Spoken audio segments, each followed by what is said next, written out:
We got a cat. We got a cat on stream. There's Everyone. a cat, Live cat. Live cat. Live cat reacts. Everyone. Hello, everyone. We're back, and there's a This cat. is Louis. Louis. Hi, Louis. buddy. My vet keeps calling him Louis. Louis. What? Oh, he's Louis. Yeah, Louis. Yes. Well, I Oh. think he wants to leave. Louis, the chat loves We you. got to see him for a second. That was good. There we go. Yeah, he's gone. He's usually not allowed in here. Bye, Louis. Special No, occasions. Yeah, he needed to be on this. So. Oh, I 100% agree. Everybody, we're back. Thanks for sticking around over break. If you're watching this on YouTube, hi. Here we are, and we're about to interview Dr. Riki Saltzman real quick. What's that? My plaid shirt. Oh yes, your plaid ghost. Gingham ghost. Gingham ghost. We love it. We love to see it. I love seeing it.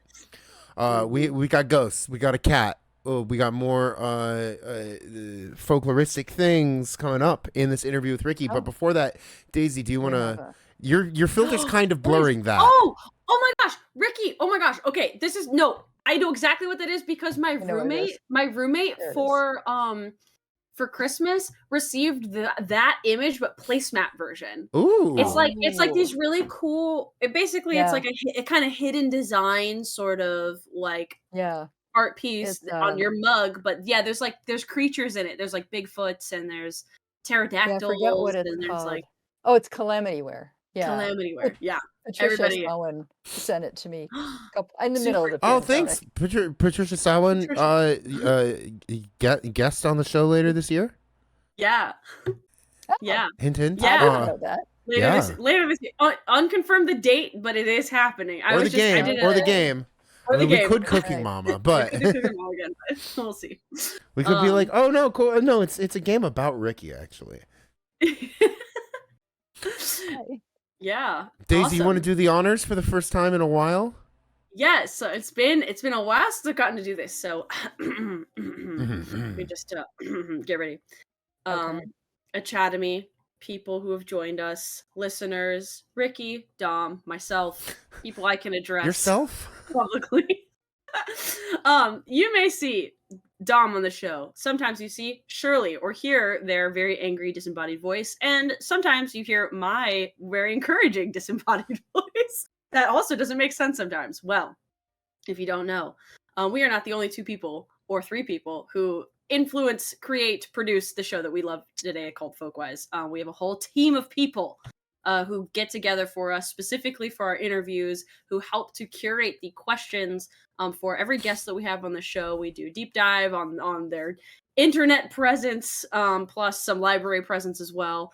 And we curate the questions for you so that they don't sound like Daisy's dream brain and they sound like an actual question that's understandable to people. And we call that team the Sleuths.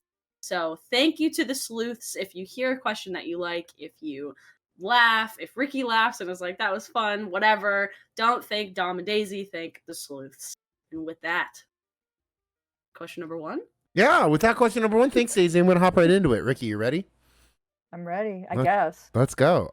So the first question, I think you and a couple of other scholars, but like you in particular, got very involved at like the intersection of feminism and folkloristics in the 1980s. Can you tell us a little bit about what it was like being like on the a part of that like movement or that wave?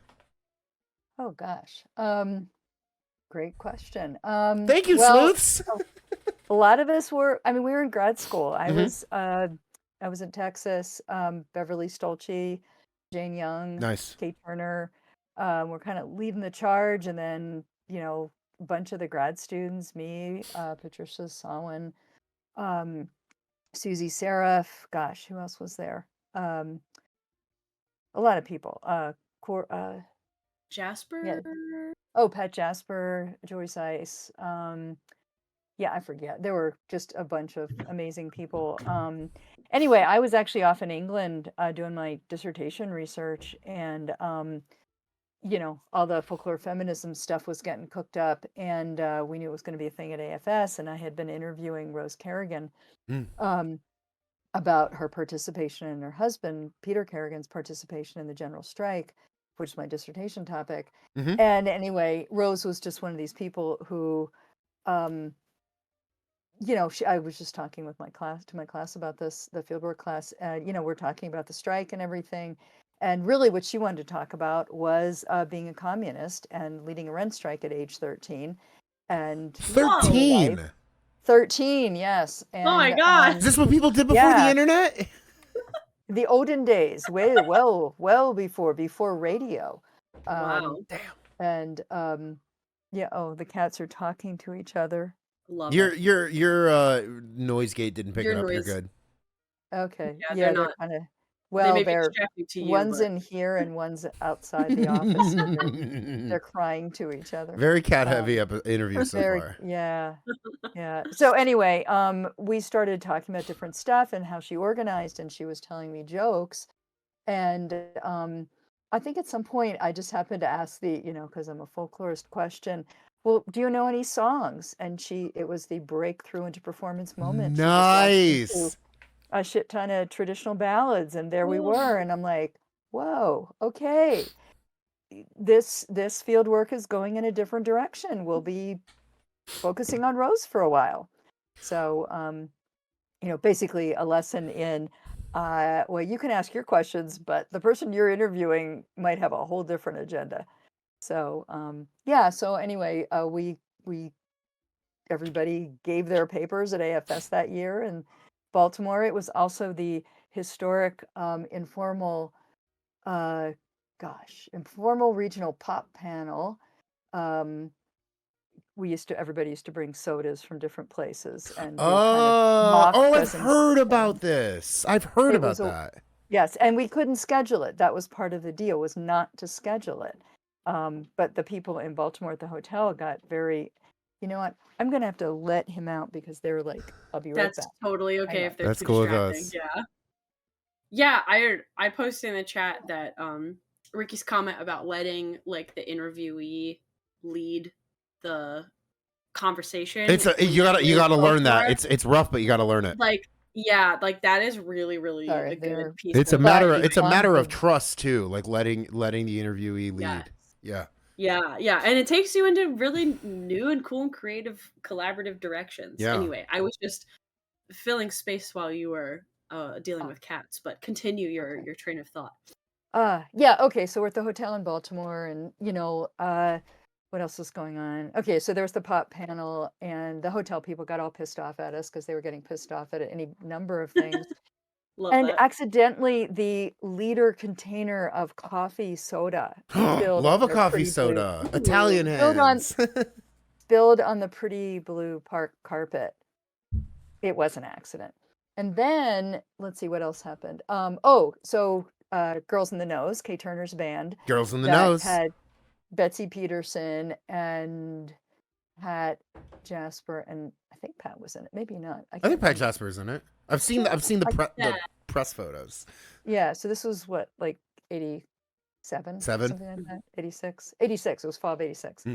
And so they were performing and the hotel got pissed off because they weren't scheduled. So we ended up in somebody's room, and I actually happened to have my recorder with me for unknown reasons.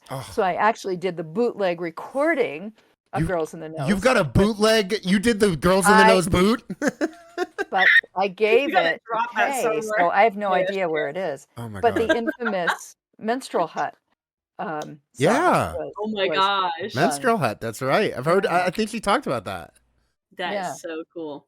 And then there was another actually extended moment. I forget what all was going on, but people were I thought it wasn't the business meeting. I don't remember what it was, but suddenly Raina Green is, on the stage talking about something, ready to lead the revolution.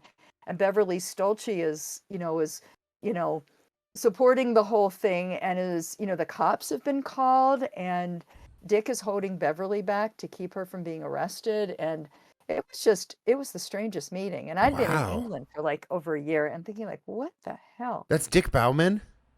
Yeah.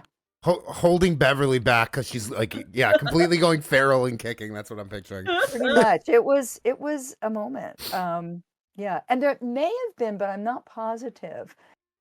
The the women's section of AFS used to do the auction before Public Folklore did it, Got it. and it got kind of outrageous. And no, I think this was a different one. It was a different meeting, but they were always trying to auction off Sylvia Grider's blue polyester leisure suit. But that was an outgrowth of some of the other stuff. And yeah, anyway. Can I ask a clarification question for maybe some people in chat who might not Know what the hell we're talking about? Yeah, well, I think it's a good like portable concept moment, as I like to say. But you talked about a breakthrough into performance. Can you talk to people who might not have like a folklore degree what that is about? Oh gosh. Well, it comes from Del Himes, who wrote the article Breakthrough into Performance. That's right, Del And Himes. it's sort of the beginning of ethnography of speaking stuff, where you're looking at pretty much all folklore as performative and performance, and looking at and it comes out of communication theory, but looking at the relationship between the performer and the audience, and what happens in terms of aesthetic judgments and whatever with that. But I also think, and Moira, then Smith, now Marsh, Friend of the and show. I co-edited an issue of Jiffer a million years ago on tasteless humor and censorship and censorship. And the one of the real issues that, despite the theory behind ethnography of speaking, most people are not dealing in practice with what's going on with the audience. And the audience is absolutely critical, because if you blow your audience, whether it's, you cook bad food and the people don't go to your restaurant, or you perform poorly, you won't be performing much longer, or you make a bad quilt or whatever, that audience role as passing judgment effectively on whether it's been an effective cultural performance is absolutely critical.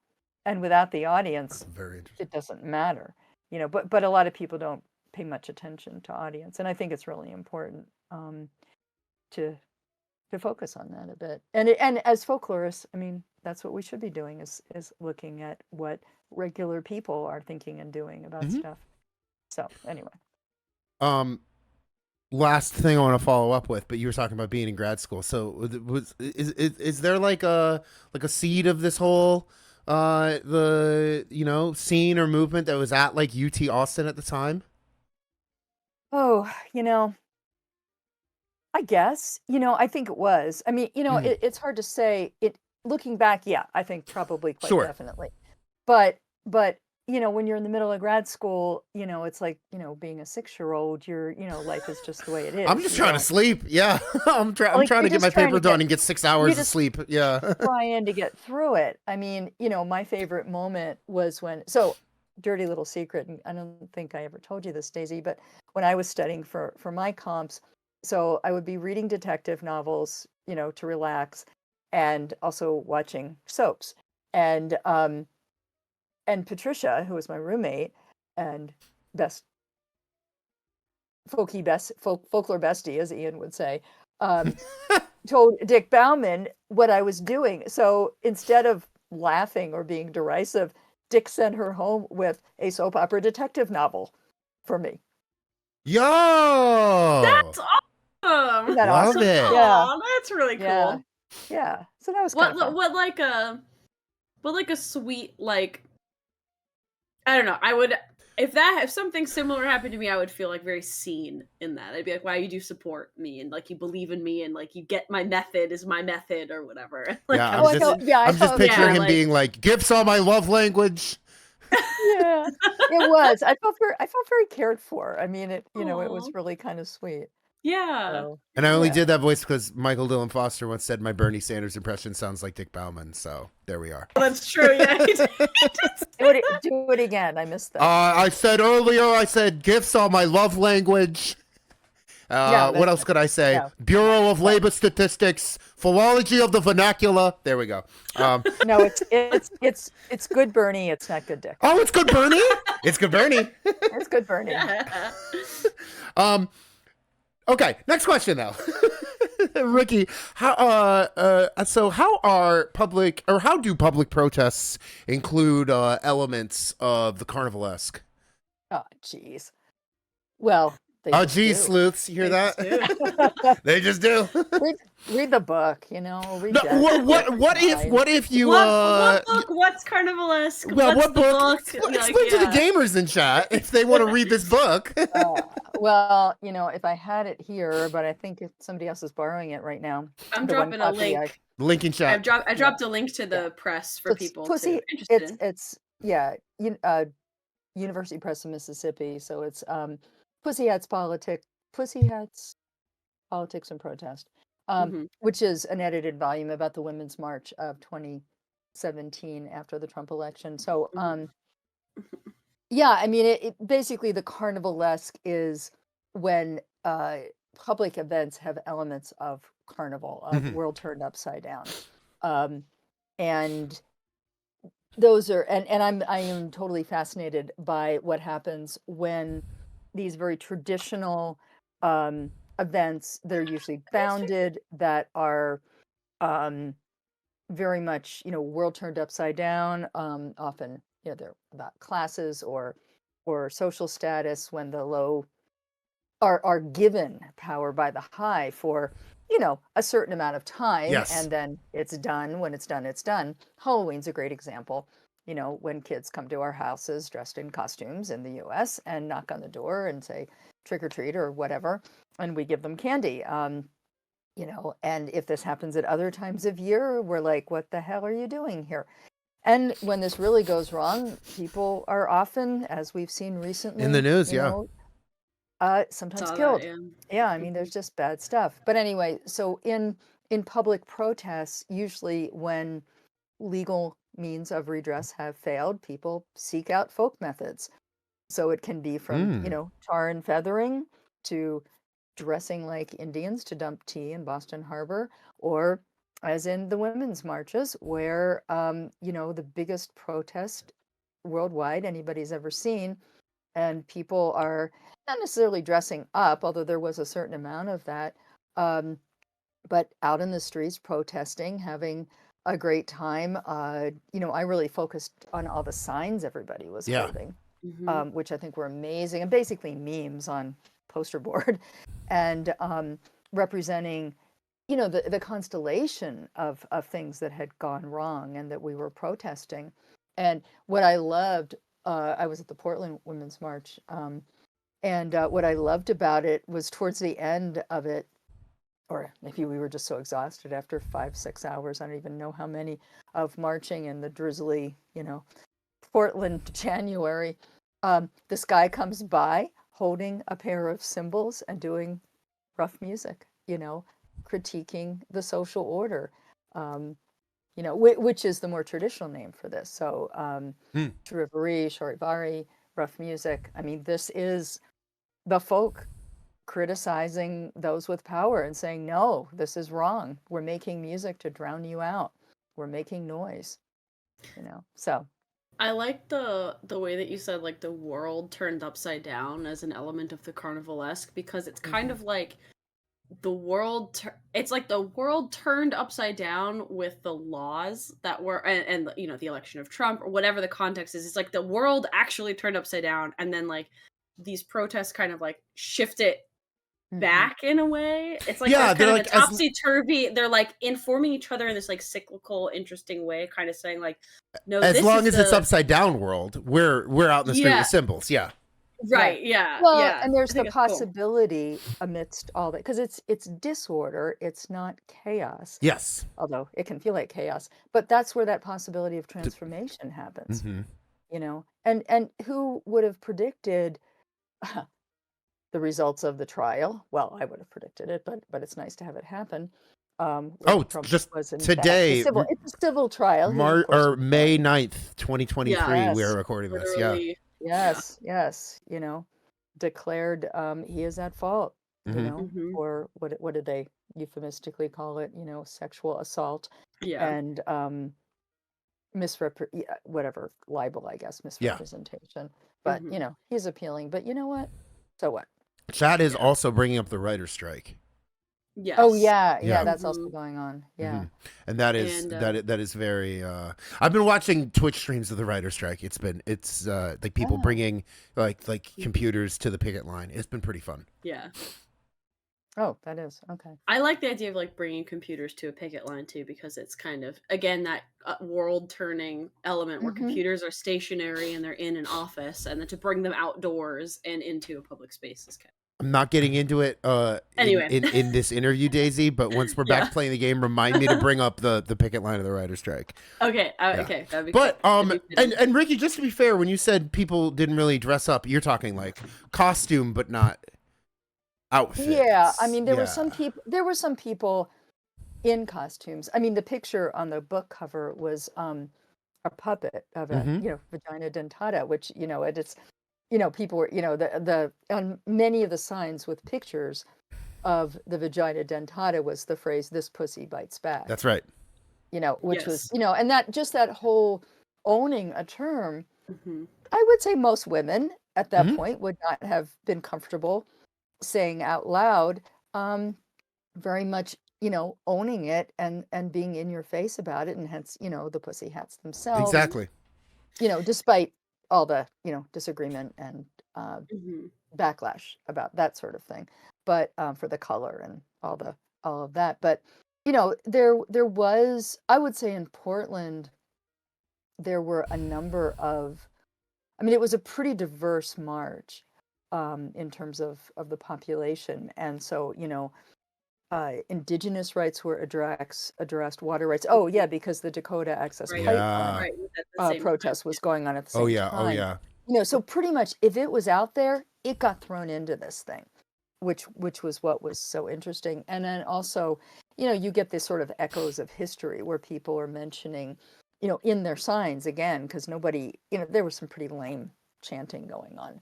And it was so lame that they were passing around little slips of paper because people didn't know the chant, the protest chant. Which is also interesting because You- some of these people had never been to a protest. You're not at before, I think, rehearsal? also.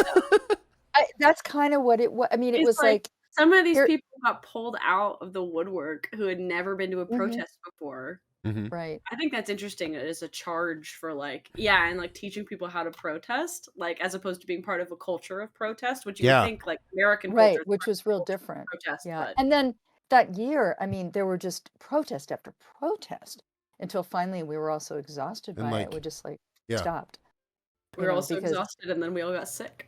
and then we all got sick. We Yeah. had to hide. Mhm. Yeah. Fascinating. Actually, a friend So- of the show that was in chat, Yo Starks, actually went to. Oh, Tommy, thank you for the sub. But actually went to the protest in like full cosplay, had a mask and everything on. So I did at a least see number of people one. did. Yeah, I do at least Yeah. know anecdotally one. But thank Yeah, you for so that. Thank you for there that were. subscription, Tommy. Thank you very much. Sorry, I'm addressing chat. No, that's They okay. bought us a No, thing. and there were costumes. There were Yeah. some costumes. But again, weather in Portland, Oregon in January, it means that, you've got to have your rain gear on. Oh And yeah. it's kind of like, trick or treating, in the northern, the upper Midwest. Yeah. You got your parka on over your costume because, it's cold. Yeah, I will say one year it was like 30 degrees up in Toledo on Halloween, and I was dressed like Chewbacca, and I was the smartest kid. You're Oh so yeah. Yeah. You knew what was coming. Absolutely. I knew what was up. Yeah, absolutely. Next question, and this is something that really hits home for me. So public folklorists are not usually from the state they're working in. Happens sometimes, and it's like a godsend, but not usually from the state they're working in. And that being said, you've worked in a lot of states you're not from originally. How were foodways an entry point for you to connect to being out of place? Oh gosh. Well, I would say so my first job contract, of course, as a public folklorist was for the Center for Southern Folklore in Memphis. Yeah, that's right. And so I was hired to do an ethnography of the Jewish community there with a, I don't know, Department of Ed Title IX or Title something or other grant. Anyway, Carolyn Lipson Walker had written the grant, was supposed to do the work, but for whatever reason she couldn't. But anyway, part of the deal was they were doing the first Mid-South Folklife Festival. Yeah. And I was put in charge of the foodways area. So there you are to begin with. So what we came up with, and I mean, it's a while ago now, so I don't really remember whose idea it was. Might have been mine, who knows? But we ended up looking at dumpling type things from several different cultures. So we could do the comparison contrast. And the sort of wonderful moment was when I think the Chinese guy was making wontons, and this woman, Celia Sadetsky, who was Russian Jewish refugee, and she comes up and she's, he's finishing up, she's coming up to the foodway stage, and she's like, "Oh, it's just like kreplach," which is stuffed dough. So pretty much every culture has some form of stuffed dough that's, fried, baked, boiled, whatever. So it gave us a way to talk about cultural traditions, different cultures, and also the similarities among cultures. So I would say that was the beginning of it. But, I grew up with parents who were, they weren't called foodies. They loved to eat. And, we camped. My parents didn't have any money. My dad was in construction. My mom was a school teacher. And so vacations over winter break, we always went to Florida, but we would get up early my parents would force us to get up.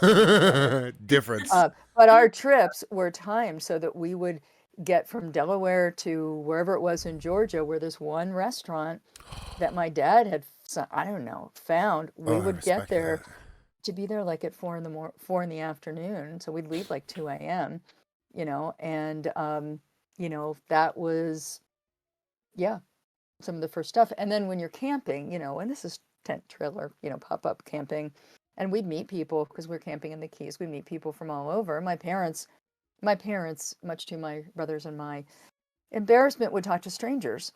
And my brother and I both do this for a living now and have done for many years. He's in sales. I'm a folklorist. But, my dad learned how to make different stuff from the people who were next door to us in the campground, So, yeah. So, it was kind of always there. It was kind of part of the cultural wallpaper, if you will, And actually, in college, I did interview my grandmother and got down a number of her recipes. Was that at UD? Yes, it was. University of Delaware. Go Hens. Go Hens. Go Hens. Yes. So, I would say, the food's always just kind of been there. And I would say it's one of those things I've never, burnt out on. I'm always interested in food and culture and cooking. And it's just been kind of a constant. So whereas other things, I've gotten tired of. It's time to move on. I don't want to do it anymore. No, not with food. The thing I always come back to is that, like, well, I'm going to be eating 3 times a day. Well, right. Yeah. It's like, this should be good. I'm going to need this to survive. I might as well, like, understand some stuff a little better. Right. And it's an easy way to talk to people. People are all, for the most part, interested in sharing their food with you and stories about it. And it's also because it enters into so many occupations. Yeah. That my saying, I was sort of thinking about this because I used to say, I don't do occupational folklore. That's just not what I do. And I realized, actually, over the last 40 years, I've done quite a lot of occupational folklore. So I was like, well, a little bit. I know, but poets and right, chefs. But the attraction was, water, poets, storytellers, and then, but of course, it is about the occupational folklore. Yeah. And for some of them, they actually don't like fish, which I always find to be amusing. Huh. They're fishermen, but there's a couple of them who are kind of known for not liking fish. But when you're fishing, like, these small boat commercial fishermen, eating is about sustenance. It's not so much, nourishment. It's to keep you going because they're working 18-hour days and more. And I would die. It's freezing cold. They could die. Down in the hold where they're doing flash freezing, it's 30 below. It's like, God. So I have great admiration for what they do. I am in awe of it, that they keep doing it. And they write poetry and prose. They tell beautiful stories. So Yeah. so that's been the other constant is sort of, people's stories about Sure, what they do. sure. And and yeah, getting into Yeah. just a little bit there how those two go together so well. Mhm.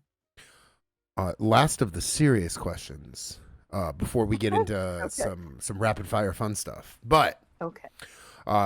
so I don't know if all of chat knows this, but last year, Ricky, you invited me and Chrissy to stream a episode of Folkwise Live during your class, like the time your class met. It was like It was 3 public o'clock folklore Eastern. class. Your public folklore class. It was like 3 o'clock Yeah. Eastern on a Tuesday, not like 7 o'clock It on a was. Tuesday when we normally stream.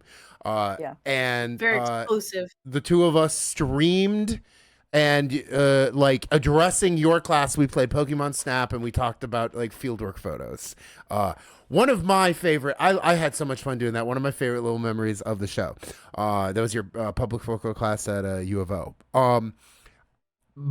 I think that's part of a trend though, because the real question is, what are some of your favorite out of the box student engagement strategies that you've done in your academic career? Oh, okay. Well, that was fun. I mean, I love what you guys do, and Thank you. Hey, so yeah. do we. I mean, well, it is some of the best public folklore I've ever seen. I mean, this is outreach that is just amazing. And you're not, you're not in arts agencies, you're not in museums, you're not playing it safe, in the way. I mean, not that I particularly play it safe, but yeah. So I think it's important to do that. I think bringing the students to the Fisher Poets Gathering every year up Yeah. through, pandemic. Actually, we were there 2020. We probably should not have been. And that was What it. month? And then it went it was the end of February. Oh, of well, I 20. saw a Broadway show on March 1st, 2020. I know what you're talking Okay. about.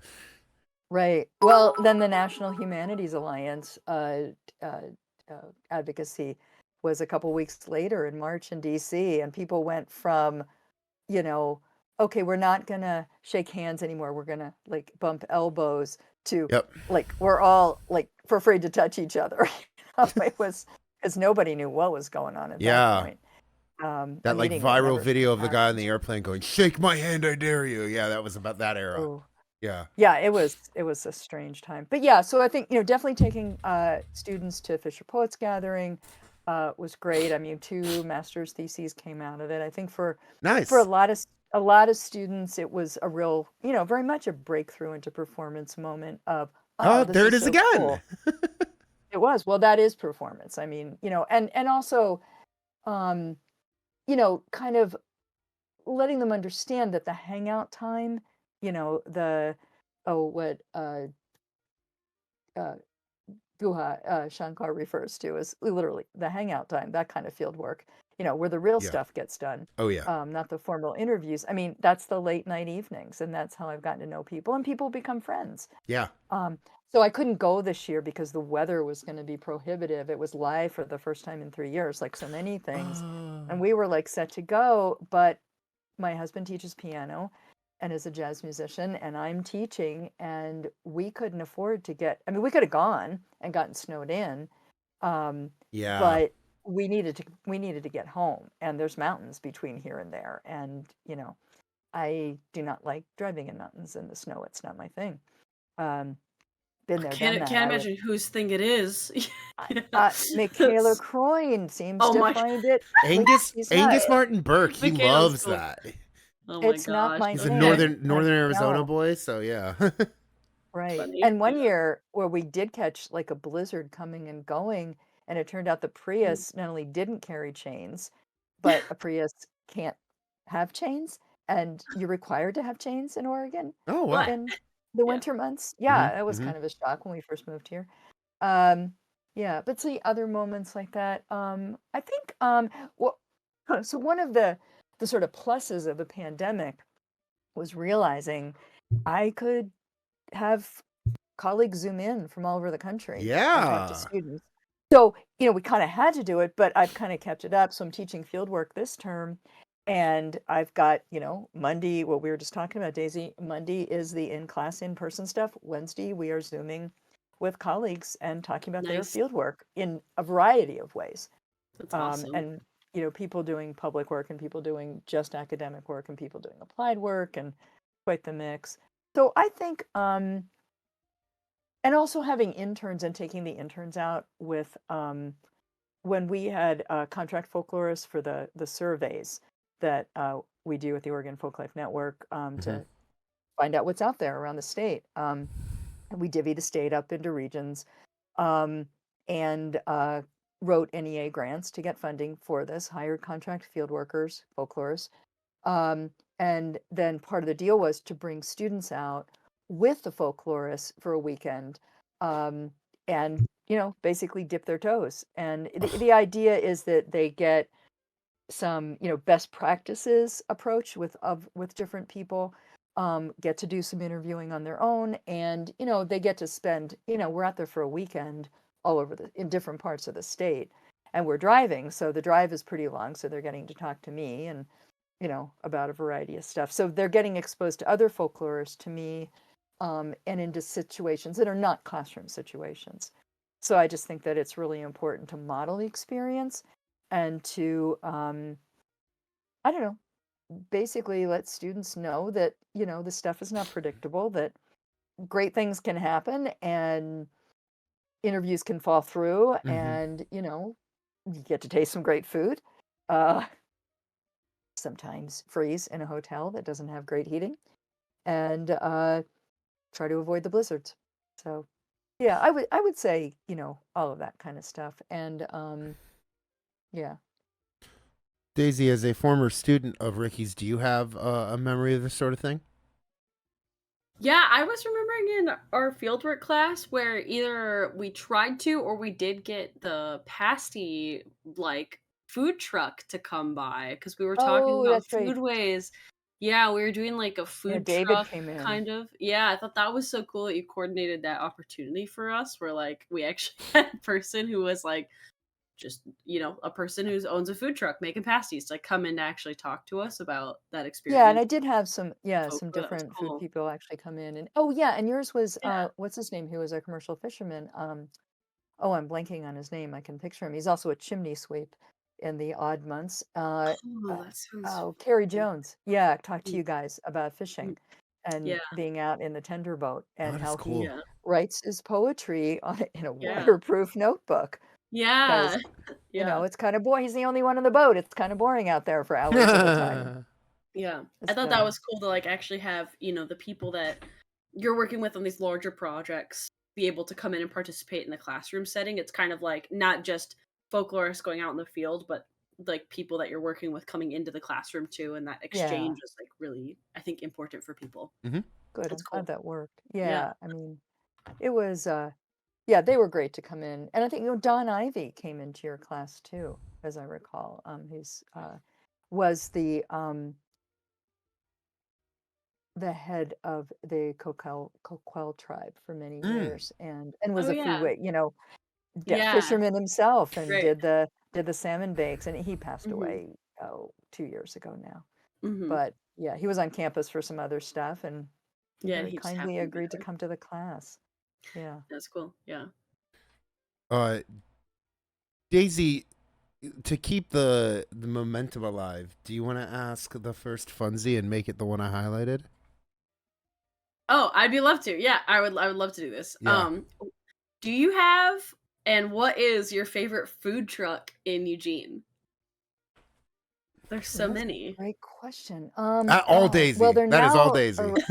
Yeah. Oregon that's a duck. great Oregon question. duck stuff over here. Yeah, I'm like, what? Well, There's that fun little spot right downtown where all the food trucks there's a or that is bunch what of they used to. spots. Yeah, there's a bunch, yeah. So Da Nang was great. They now have a brick and mortar restaurant. What are they called? Oh, Da Nang. And what's that? didn't They're like second, third generation Vietnamese Nice. Americans, Oh. and so they were doing just kind of riffs on that, and being quite creative. They're just the best fried tofu. It was so good. Um, and now they're kind of playing around with some other stuff, more Pan Asian, Southeast Asian. Um, In the chat, some suggestions are Carlitos Pupusaria and Slinging Wiener. I don't know if not we into can those. say that without getting demonetized, but I don't know. okay. It made it surprisingly made it through my auto mod, which usually Usually censors that kind of thing. Oh, excuse usually me. things don't. So that's pretty funny. But yeah, I remember there was a pupusaria like Yeah, there there was like is. a couple really good ones that are like maybe in competition with each other. I don't know, but Well, there yeah. was Cousin David's pasties, the Right, pasty of course, truck, which the pasty truck. great, so good. I'm trying to think what else. I mean, the pandemic sort of like for everybody changed True, things. yeah. So, food trucks became, I don't know. I mean, we didn't get out a whole lot. Mhm. And we didn't do restaurants as much as, do carry out as much as we should have. Mhm. So we're trying to make up for it. But remember which ones there were. And I'm not on campus, again, Right, pandemic. So I now stopped. you're not on campus, yeah. I'm not a I wasn't on campus for 2 years. It was sort of like Mhm. things just closed. Yeah. And, like 2 years later we come back and it's like You were like, archival. There's "Hello?" dust Ah. on everything. It's just gross. Mhm. But yeah, and now, since I'm not working for OFN anymore, I'm just on campus like 1 day a week. So I don't get to check out those. There was there was a soup truck that parks right. Oh, Yeah, you're that's like really yes. good. Yeah, and it always had, like, 4 or 5 different kinds of soups, and I feel like Yeah, it and they have, like, really rotated, good like, bread. They've seasonally got or Yeah, good that sounds something. bread great. too. Feels like Yeah. yeah, a soup truck. I've never seen I don't think I've ever seen since then another soup food, like, truck. And Like, that's so it's usually Eugene like a because sandwich or something, but yeah. yeah, there was a soup one. There was also oh gosh, I'm trying to remember. Oh, there was one of the students I think in your group did interviews with them. It's one of the trucks that was, like, at 13th and again, on one of the corners. What was it? And I think food I can't trucks remember. with a vegan place. I did, like, an interview with a vegan place. I think that was, like, my project because I was, like, just starting to Mhm. explore that kind of, like, I don't know, food culture, diet culture, whatever. Right. And, I did an interview with a person who I love, but I think that they ended up closing. I'm trying to remember what it was called. So Was it many called did. Vita's? I don't remember what it was called. It was called, Oh, like starts with a V. yeah. Anyway, there was a really good food truck, Yeah. and they made their own, like, cashew ice cream, and it was so good. I Oh, was like yeah, and I will never forget the person when I interviewed him. This is, like, so funny. I think I have this interview still, like, my first ever interview with somebody who's, like, a baby folklore student, like, and, the owner of this food truck, it's called something vegetarian, but it was all vegan food, and he did that, like, rhetorically to get more people to come to it, even though it mm. was all, like, vegan food. Um, and It's he a said real that Iceland Greenland scenario. yeah, it was really interesting, and he said that, like, cheese he was like I was like, "What is it like, raising kids vegan or whatever?" He had, like, some small kids, and he said, like, cheese. If they taste cheese, that's all they want. So don't let Oh, them eat cheese. I was like, that was really interesting. It was maybe less of a don't let them eat cheese, but more of like cheese is like the entry a point to gateway just into bacon. Yeah, being like yeah. absolutely obsessed with dairy products. And I was like, I get that. That makes a lot I'm of with you. sense. I'm with I mean, it you. I makes a tell lot of ya, sense. for my daughter, Mm. like, grilled meat, Mhm, she was eating mhm, chicken and mhm. fish and a ton of vegetables, and it was her daycare, and they Mhm. were grilling. They had steak. She never looked back. She was like, You know? I have a nice. friend who had to be like a vegetarian for like medical reasons, like a kidney. She was Mm, born with like a kidney disease, you know, and she mhm. made it until 14 before ever having bacon, and then Oh, but then she went like, oh, oh my god, bacon's better than everyone describes it. yeah, Yeah. right. Yeah, there are foods like that. That is true. Chat is coming up with some great Oh, ideas for chat, food chat, trucks. chat should get some food trucks. Yeah. So Gravy Okay, truck. you mentioned Anyways, pass. Ricky that Yeah, pass them on. oh yeah. yeah, well, what we got? A gravy? We said what? Gravy truck that has like poutine, mashed potatoes, biscuits, You Ooh, know, like anything etc. you put gravy I on, really and like then soup like in the winter, gelato in the starved. summer, and it's in the upper Midwest. I love that idea. it's all very good. Uh, Anyway, and then okay, but someone in chat mentioned darn good soup from Bloomington. That's what I was thinking about the whole time. Rest in Mm. peace, darn good soup. The soup was darn good. Ricky, so you mentioned you didn't eat takeout as much as you thought you would in the pandemic. So Mhm. I'm gonna ask the real question. What's your go-to potluck dish you make? Oh God. Well, again, there haven't been potlucks in so long. It's a great question. Well, I think I would Marionberry crisp, because you can buy a mm, 2-pound bag of frozen Marion Marionberries, berries. That is and so Pacific Northwest. Like yeah, You the so that's say wasn't that the mayor of Marion DC, berry. Marion Barry? oh God. Yeah, well, yeah, but no, no. It's Yes, but no. so yeah. Yeah. No, it was a developed by Yeah. Oregon State, and they're named for the county, Marion County. So Got it.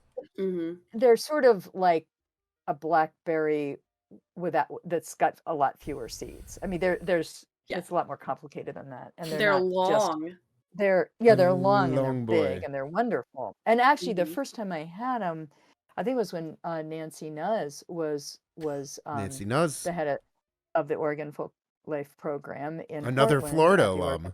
Yeah, a lot Yeah. of Florida alums. Yes, there are many Florida alums who've passed this way. Yes. Well, Douglas Manger, who did a lot of the field work, the contract field work here, Florida. We're probably the biggest cohort, the ex-Florida Folklife, Bureau of Florida Folklife program people. Yeah.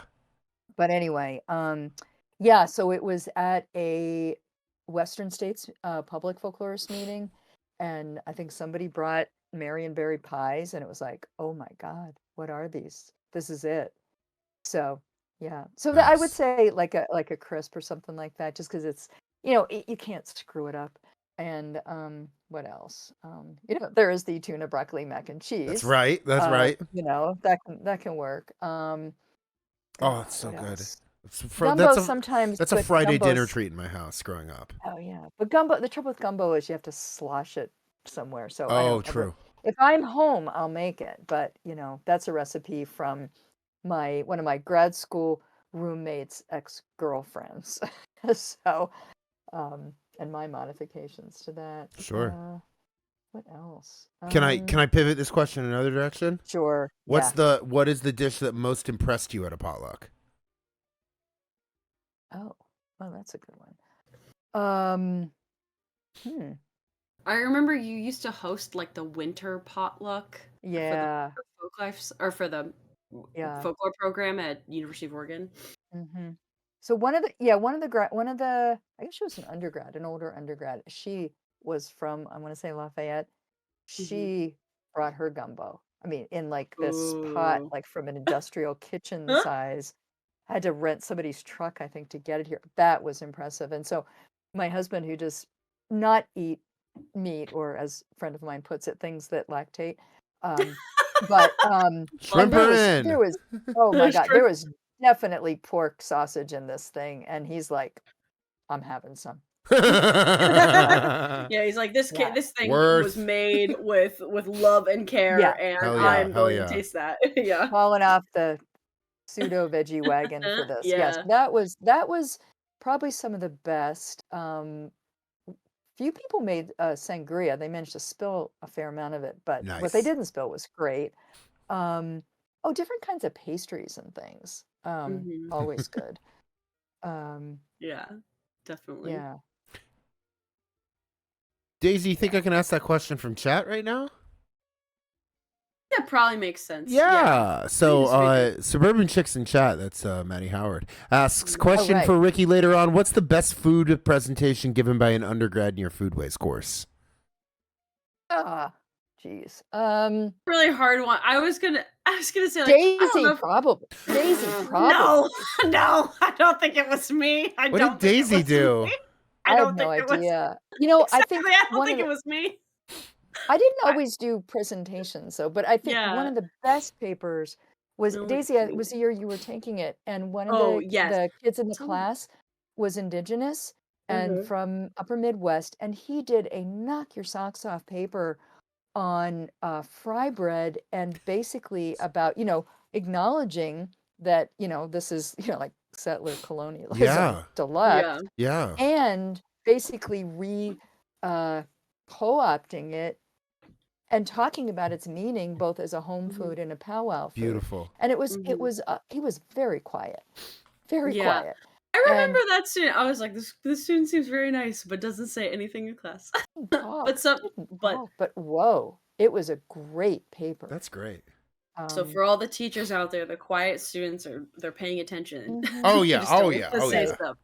Yeah. Yeah. But the other part is too, riffing off that a little bit. So Mhm. with the pandemic and the foodways class from 21, winter of Mhm. 21, we were using the chat. And Oh, right. that Yeah. was like the breakthrough for me in realizing, whoa, this solves the introverted student problem. Yeah.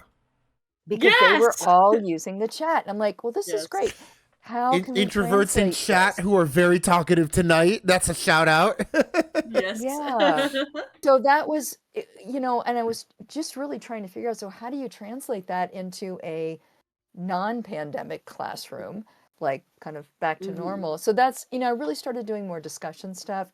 And recently I just dropped the whole class participation because I just thought I'm just tired of dealing with I know what you mean. pushing people to talk. And just saying, Yeah. fine, you talk in the discussion, you do it, you Mhm. get a point, Yep. Yep. So that actually is a little bit, it's liberating for me because I'm not grading it. It's just like you do it or you Yeah. don't. Mhm. And you can talk about the ideas. And I'll chime in little bits and pieces. I mostly let them have the discussion. Mhm. And you know, they like it when I chime in, but I Mhm. want them to talk more and not be, intimidated. Mhm. Not that I'm particularly intimidating, but yeah. Yeah. Yeah, but It's a I hard think that was question. one of Yeah. the best papers, but it wasn't a presentation because I don't think we were Right. doing I I presentations. think we'll allow it. did it. I think Which, we did like a presentation on the paper we were writing, like well, that kind of thing, but it that was the wasn't like idea. It yeah, wasn't a but it big, wasn't like a yeah, yeah. But that was a good group of graduate students too that that were really was cool and that they were was one of, really influential on like me wanting to be a folklorist too and like, Aww. talking yeah, about like Aww. the hangout time, like there's the hmm, classroom time, which is great, and that yeah, definitely meant a lot to me. Yeah. And the graduate students on the hangout time were also really like, you like folklore? Like come hang out with us. Uh They huh. were really nice. right. And Especially there was a because pretty active folklore club, I think, there at that point was too. yeah, there was, shout out to, MUN graduate Jules Larson and Talia Oh yeah, Nudell and right, right, Nikki Silvestrini, and I don't know yeah, if some of these people are in folklore, some of them aren't anymore or whatever, hmm, they're, like, next to it, but, they all were really kind and right, supportive, Next so to I folklore. appreciated them. Yeah. yeah. Daisy, I think you and I gotta answer T Papas's question from chat. Yeah, one person in the chat asked us what Dom and I's go-to potluck dishes were based on Yeah. that question. And what's yours, Days? Um, well, so mine I put in the chat, which is like I don't know. There's like so many things, but like I'm vegan and there's never anything for me to eat. But usually Mm, I make like something like a vegan baked mac and cheese or something like that, which is like hmm, surprising to people. It's not usually cheesy. It's usually involves like a butternut squash or something like that. Oh. That would be good. Sometimes it's baked, sometimes not. Whatever, and that feeds a lot of people and it's pretty cheap. right. And Yep.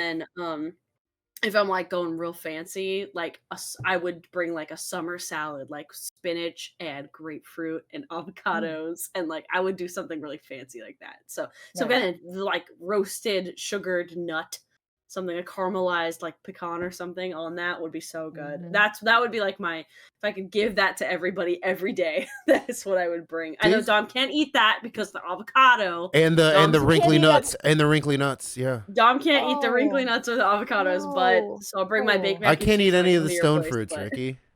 oh yeah, my no gosh. stone Well, I fruit. do, and I just get super sick. But I love avocado. Oh, It's one of the Yeah. tastiest mine are. foods. And It's some days fun. sometimes I will like eat Mexican food, realize there's avocado in it, be like, oh, that tastes so good. Well, I guess I'm just not sleeping tonight, and I just go for Yeah. Oh. it. See, mine is the dairy stuff, which I Mhm. just take lactate pills for Yeah. or avoid, and then the garlic and onions, which the Oh, it's last in 10 years, everything. Oh and No, but garlic is everything. as good as 10 mothers, I hear. Not to me, it's not. No, but No. garlic olive oil, Yeah. garlic infused olive oil, and the Oh, tops of green onions and the tops of leeks are pretty good subs. beautiful. That sounds pretty good. But Uh, yeah, to answer this question, and this should come as no surprise, but it's also something neither of you can eat.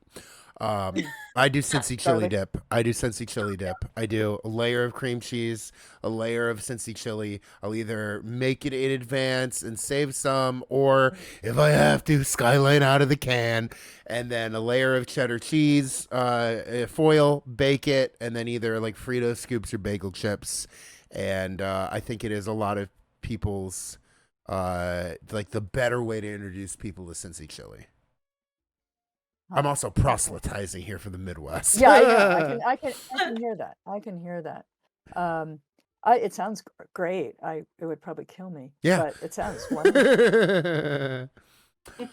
And then, okay, two more fun questions before your game, and they're two that I'm very passionate about, Ricky. They're pretty fun. Number Okay. one is, hey, it's May. So this is all I'm dealing with. But question for you: what was your all-time favorite Florida Folk Festival memory? Oh, good God. Favorite. There were so many moments. I think the worm grunters, these ladies from the Panhandle. Yes, I just did worm grunting. I just did worm grunting field work. Yes. It's burned over area. It's after a controlled burn. Yep. It's spring. It's raining. Worms are there. You fiddle for worms, and Mm-hmm. these ladies were great. Their husbands were so worried about them. I don't know what they thought they were going to do. They'd never been out of the county before. Patricia Samhain had Where were they? interviewed Where them. were they? What county? Somewhere out in the Panhandle. Oh, I don't know, yeah. pretty Okay. far out. Same. Yeah. Yeah. And yeah, they had a blast. They had the best time, and they were quite the hit. I mean, we also had, because it was the forest products industry Yeah. folklife Forest area. products industry. Yes, I've seen that on the Yes. list of old folklife area One themes. of the potentially deadliest topics for a folklife area possible. People are working in cabs. They're not, singing logging songs. There's so much that isn't folklore about any of it. But, we interviewed a lot of loggers. We had some people who still did turpentining, so we set up some, Nice. turpentine demos, did the cat faces and all that, which is, the scar lines. It's like maple syruping for Yeah. people who want to, a similar one. And yeah, I mean, I that was just sort of fun. The other one was in the apprenticeship area where and we had the master artists and the apprentices there. They were featured in their own tent. And Oh, one nice. of the years we had the fly tying guy next to the Puerto Rican bob and lace ladies. Yo, By the end of the I got festival, Puerto they Rican were bob and lace ladies this year. Yeah, as an apprenticeship. Wow. Well, the fly tier started tying flies on the bob and lace pins. I love it so much. Because what else would you do? Yeah. Well, last year I had the Veracruz shrimp net guy next to the fly ties, and those two, like the three of them, just spent the whole They time. became as Yeah, one. yeah, they became as one. Right. Yeah, And yeah, Lily yeah. and Louis, who you may have met. Oh, Lily and Louis, Louis, who I was speaking uh, to today. storyteller, amazing cook. She made me speak French. She found out I could speak French. Oh, and, really? That's oh awesome. my That was one of God, her it was first like, things when I talked to her over the phone, and she was just like, mhm. Dominique, are you French? Yeah. Do you speak French? Yeah. And I'm like, Italian. And she was like, okay. Oh, I think she got like Yeah. Catholic. It's fine. But yeah, Right. no, No, yeah. she Shouts is to Lillian. amazing. Still doing it. She's making soup jamu this year for me. Very cool. Well, la- tell her I said hi. I We're will. friends I on- will. we're I friends will on tell you. Facebook. Ricky said hi. Last year, Awesome. the 2022 festival, which was like the 2019 survey, Oh, right. but she had like an apprenticeship, and they were doing like folk medicine, and Mm-hmm. she made like an elixir that she made homemade mucinex is what she made. You know what I mean? And she like gave it to everyone. Everyone's like, "Ooh, I get free rum at the festival." And then everyone like does the shot and just starts like just like the phlegm is rising up. And it was one of my favorite things I've ever seen. That's awesome. Oh, well, for one of them, so we brought up a bunch of, we were featured, this is like a total disaster. Talk about yanking things out of context. I thought, because this is my area of interest, we would feature carnival type things. So we had, Jewish folks from whatever, north of Orlando doing Purim, and we had Haitians doing carnival. Where Brent north of Orlando Campbell. is that? I don't remember. Okay. Even you'd have to go look at the festival book. Okay. And, so we had Haitians, Trinidadians, I'll just say you and Haitians and Bahamians. We had the Greek Orthodox people come up from Tarpon From Springs. Tarpon, like diving into the Gulf for the cross and all that. Yeah, right. But we're talking about Epiphany. Oh, yeah. And so all seasonal, transitional holidays, all the rest. Everybody was like, they couldn't figure out what they were doing there. That we tried to explain it. It was the wrong time of year. We tried to explain the purpose of the festival and education and all of that. But the crowning glory was when the Haitians never grasped that they were not allowed to be building fires on the festival grounds because they were going to be doing, I forget what it was. And so they just started a fire and the parks people like went nuts. Absolutely batshit. Hey, Ricky, you know what the theme of the stage is this year of the Folklife area? What? It's fire. What? It's fire. Oh, good. Yeah, That's a great theme. I've got that to look forward to, huh? Yes, invite. Well, it was one of those where like Buddy Mills is going to set something on fire. I just know it. Because they thought they were going to be camping and sleeping on the festival grounds, not in the camp area. Yeah. And it was like, oh, I mean, if we could have miscommunicated more, if we'd planned to miscommunicate, we couldn't have done it better. This is on me. This was, my idea. It was a phenomenal failure. But a complicated experience that it sounds like everybody learned a lot from. We learned a lot from. Oh yeah. I showed a lot of people my worm grunting videos when I was doing like the worm grunting field work, and my favorite response I got was my friend Aziz, who went, "This is like Dune." And it is a little like Dune. They are calling the worms. Yeah. They are. Yeah. I mean, around here, we've had such heavy rains this year. The worms are just, they're just everywhere. Yeah. And the slugs, Daisy, the slugs are out. I love the slugs. Okay. You and my daughter. Don't get me started on the cool slugs. We moved. They're so big. They're so big. They're huge. They're like, they must be 5 inches. She's been taking pictures of them. And then when we moved here, so she's 13, hasn't talked on the entire drive. She's so pissed at us for moving. And we pull up in the driveway of the rental house and she's like, "Mom, don't run over the slugs. You'll hurt them." Yeah. Okay, they're slugs. They're slugs here. We don't care about this. We have to care about the slugs. So that's channeling me energy. Don't hurt the slugs. I would totally do that. Yeah. And the last question I got for you, this is very personal because you're basically siding with me or Daisy on this. Oh no. How do Oregon beaches compare to the Delaware beaches? Oh, not at all. Yeah. Wait, not at all. Not at all. Delaware wins. Oh yeah. Yeah. Yeah, you can actually like hang out there comfortably in the Delaware. Yeah, they're beaches. They're beaches. They're beaches. And if you wait long enough, the water will warm up. Well, yes. There's Labor Day weekend. It's probably warm by then. It'll finally be warm Labor Day weekend. Right. In Oregon, it's just not going to happen. Oh, it's cold. But they're gorgeous, but it's scary. The Pacific is a frightening ocean. It's weird that they named it that. Yes. Exactly. But no, Delaware beaches. That's. What's your favorite Delaware beach? Which one? Henlopen. Henlopen, nice. That's my old roommate goes birding there. State Park. Yeah. Cool. That sounds cool. That'd be fun to go to. Yeah. No, that's The Great Lakes have the best beaches. Okay, I'm from a Great Lake, and I'm still like, you can't be doing this when we're talking about the amazing Delaware beaches. No, No, because I said sorry, not a beach. Yeah, sorry, not a beach. I mean, they kind of are, but no, it's not. It's not the ocean. Common, It's just the common Michigan L.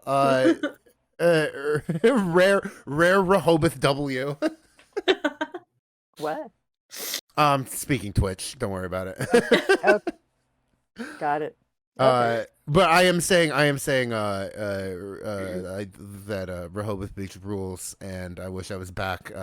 Delaware Rehoboth- adjacent. oh, Yeah. Yeah. As Yeah. you know, I mentioned Ocean City. I mean, that is, I'm, Well, that's you where know, we go I'm a to the little like high strung and trashy. As an Italian American, so I love Ocean City, and I lived like Yeah. a half hour from it for a couple years. Oh, but nice. yeah, Nice. Well, when we were kids, and because Rehoboth barely had a boardwalk oh in the sure, olden days, but Ocean City was the boardwalk place. yeah, I that's mean, right. then Atlantic City and the Steel Pier, but you didn't go to the beach in Atlantic City. It was about going to the boardwalk. Yeah, you go to the boardwalk. But the going to the beach boardwalk was Ocean City for sure. Yes, You know, still and is. at least once, once in every trip. But yeah, Delaware Beaches can't be beat. Delaware Beaches rule. Yeah, and even in like the Delaware And fries, beach fries. beach fries with apple cider vinegar. Yes, taffy. Delaware's got the best taffy. No, No? well, I'm not a taffy fan. Okay. I wasn't until I had taffy in Delaware. Yeah, That's I just find where it was that? Bethany? pointless. Bethany Beach, where I had the taffy that I Bethany, loved. probably Yeah. Bethany. Yep. Yeah. Yeah. All right. Putting aside this deep dive into Delmarva culture that everyone was That's begging right. for. Okay. It's important. Yeah, it is. Real I mean, culture. I was in the Eastern Shore for like 6 months, then COVID happened, and then I got laid off. But I mean, I started the stream there and did a lot of outside stuff. Well, that was some of my first field work was on the Eastern Shore in Deal Island. Deal Island. Freshman Nice. year in college. Oh, okay. Yeah. That's awesome. Yeah, we were out in a blizzard. It was, kind of crazy. But one of my first I actually think my first field work I did on the Eastern Shore, I went up to Seaford, Delaware, and talked to Filipino Americans there. That was so much fun, yeah, for their big church festival. Mm-hmm. Anyway, Nice. Daisy, stop us from going entirely I was mid-Atlantic. gonna say, I think we have one final thing to do today. I guess probably. All right. And that is our special little game. Dom, are you ready to share screen? Getting ready. Introduce it while I do so. Okay, Ricky. A question for you. Okay. Have you ever made a tier list? A what? A tier list. TIER list. No, I don't know what it is. Wonderful. Oh, well, you're in luck because we have a Wonderful. tier list for you tonight. Wonderful. So, this is not unlike what you perhaps saw for a moment in our tech run through, but a tier list is a kind of way that the internet has sort of taken up an opportunity to rank things in everyday life. It comes from fighting games traditionally, and things are ranked on a scale from S to D. S is like superior, and then it goes A, B, C, D. D is like, the lowest, dumpster, the worst. On our show, we use it, to rank things in everyday life or things in particular. Yeah, exactly. So things that are particular to you that you might be the best person to answer in this given moment about this thing. So it's totally under your metric of whatever you think ranks for S to D. We've had it is precedented to have an above S, a double An S plus, very rare, very rare, very rare, and a D or an F, like one level below D, also rather rare. But that is optional to you. And of course, we have tailored you the best food movies tier list based on an interview that you gave to the Food Studies Association, The ASFS, yeah. ASFS, like Society a for long time Oh, ago. a long time ago. A long time long, ago. long time ago, and they ask you what the most influential like movies, books, and media were on your food studies sort of career interest, whatever. We took the pieces that you put from that and expanded the list. We would love to hear what your ranked list of food-based movies are here. We and picked kind of read them off 9 to you. iconic movies. Yeah, and I'm gonna I'm gonna have to write this down. Or are you gonna put it up there so I can actually see it? It's up there. Did you click watch stream? I did. I can. It's kind of. Oh You wait, can It's a little maximize small. it. You can Bigger. maximize it. Yeah. All right. But I will read them off. I will read them off because I know the Dom will icons read 'em aren't that too. big. Okay. Okay. All right. You want to start? You want to start with the heavyweight right off the bat? Is Big Night. Still pretty good. That's one of the first ones I'd think of. Yeah. I don't know if it's the top. It's hard not to S find. tier. You can also rearrange them as well. So like Yeah. as we go on, if you want to circle back and say, actually, I want to put that somewhere else, that's totally fine. All right. So Big Night. Okay. Oh, you want to place it now, or you want to do it at the end? Oh, I don't know. What are the Most others? people place it as we go. But you can also make a list. You This can would be also kind make of a list, interesting. yeah. You can make a list and then Okay, so I'll read them. I'll read them It's off. gonna be kind of fun. I'll read them off, Okay. and then we'll make a list, and then we'll rank them. Okay, so we got Big Night is the first one. Next is Chocolat. Yeah. Then, after Chocolat is Ratatouille. That might go down further these days. Oh. Well, it's mixed because I've had some people from different cultures who don't think it's amusing to have a rat be star of a cooking movie because they were plagued by rats. Yes. Have you seen the musical? There's a musical. It happened on TikTok. It happened on TikTok in the pandemic. Don't worry. Oh my Yes, god. it happened. worry. It happened. It is. Yes. Oh my God. Look into that. All right. We'll people do. people kind of like 1,000 monkeys with typewriters like collaboratively and disconnectedly wrote a Ratatouille musical, and they got like Wayne Brady and like people to be in it, It was like a one night only thing, but people kind of sending it to you. Yeah, go for it. Right. What Okay. else is there? After Ratatouille is Babette's Feast. Yeah, that's pretty good too. Go ahead. Then we've got Chef. God, I don't remember that one. That's Jean Favreau food truck, Cuban sandwiches. What made the Cubano popular outside of Florida. Oh, okay. Next is like Water for Chocolate. Yeah. After that, we have The Cook, the Thief, the Wife, and His Lover. Yeah. Okay. I see you smiling. Had to do a baking movie, so we have Waitress. I don't remember that. Where they're making pies. It's the pie movie. It's the pie movie. Okay. And then last but not least, Tampopo. Right. Oh, that's such a sweet one. I watched Tampopo literally this week, and I have a lot to say about it. I have a specific point that I'm very upset. I'll tell you about this when we get there, when we rank it. So Okay. I'm trying to think. There's probably some. God, we've been talking for over 2 hours. My brain is gone. Of all these, God. I think for the top, chocolat is sweet, and then like Water for Chocolate, and There's Eat, Drink, Man, Woman too. I almost put Eat, Drink, Man, Woman on here. Almost did that. We gave it to Waitress instead. Damn. Yeah, I haven't seen that one. There's also We can leave it off. God, what is the one? It was like Julia Roberts like breakthrough. yes. The pizza. Mystic What's the name of Pizza. that? Mystic Pizza. Mystic Pizza was Yeah. also on the Oh my short God. list. Yeah. That's a good one. We didn't want too. to overload it. Yeah. Yeah, I mean, I like magical realism, so. All right. And then there's Jules and Julia. Yeah, Julie and Julia. That's a good one. Well, I have a hot Or take about that whatever it's movie. called.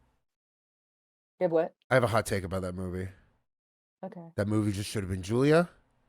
The frame narrative is not as interesting as the story No, I inside the agree. frame. Oh Yeah. yeah, absolutely. I totally agree with you. Anyway, so you named Chocolat, like Water for Chocolate, and Tampopo. Is that your S Is tier? that your A? Hey, or they're is that like the S? top ones, and I really do like Ratatouille. I think it's a pretty cute movie.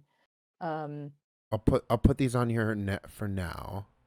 You're like Yeah. S tier, or And then S is like a grade you know above S A is a B grade C above D, and S 100. is like Yeah. the best ever. Yeah, Like it's a great it's high, it's 101 on up, you know? Yeah. Do we have like water for chocolate? Yeah, you have. Yep, Oh, yep. and like water for chocolate is okay. And then what's your next tier down? Is it Ratatouille and Big Night?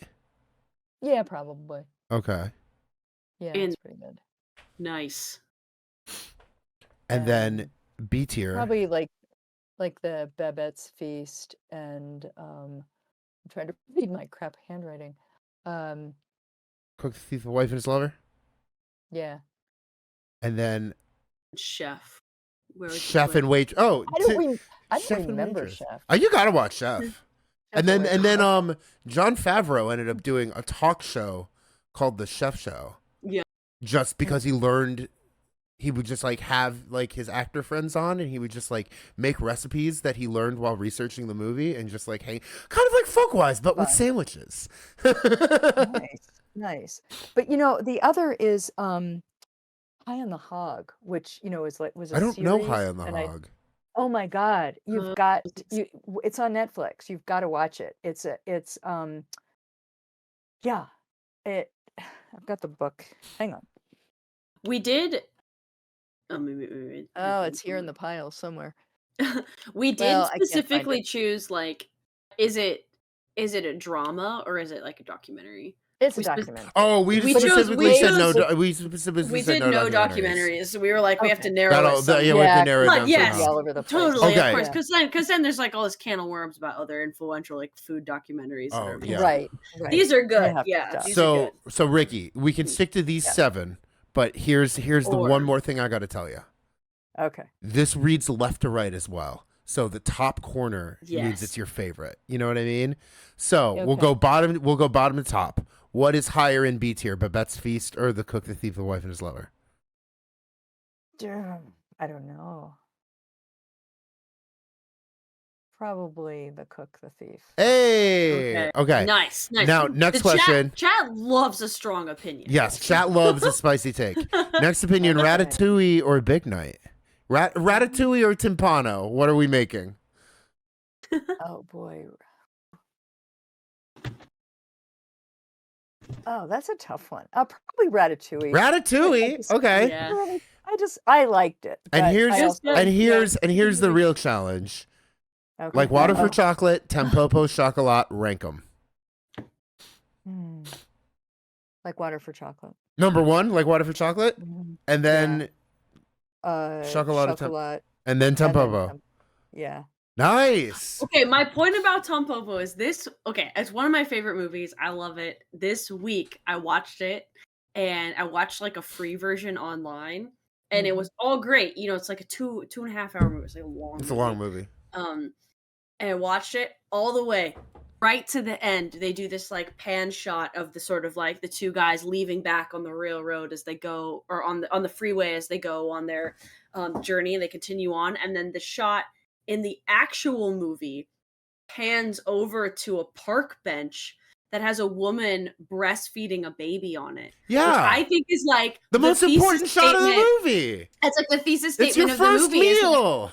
your first meal, food culture, like the way that food influences the The human way that condition, like, breast milk is like in that. foodways in the AFS index you In the- found, in right, the- Daisy? Yes, in the ethnographic Wow. In the thesaurus, ethnographic it's in there. thesaurus, Right. it's foodways. Yeah. Nice. It's foodways, and like, and Right. they cut it from that. They stopped just on the road, and I was so upset, and I thought you would also be upset too. So I Yeah. wanted to tell you, like, You're that's- upset. My top of S tier is Babette's Feast. How do you think I feel? yeah. Yeah. Yeah, so I thought that was ridiculous because really like it kind of ties this all together, like this foodways and feminism and Right, like all of it this does. comes together with like a shot of a person who's breastfeeding a newborn baby is just like, Mhm. and it wasn't there anyway. Ricky, Wonderful can I propose tier list can I here. propose a project?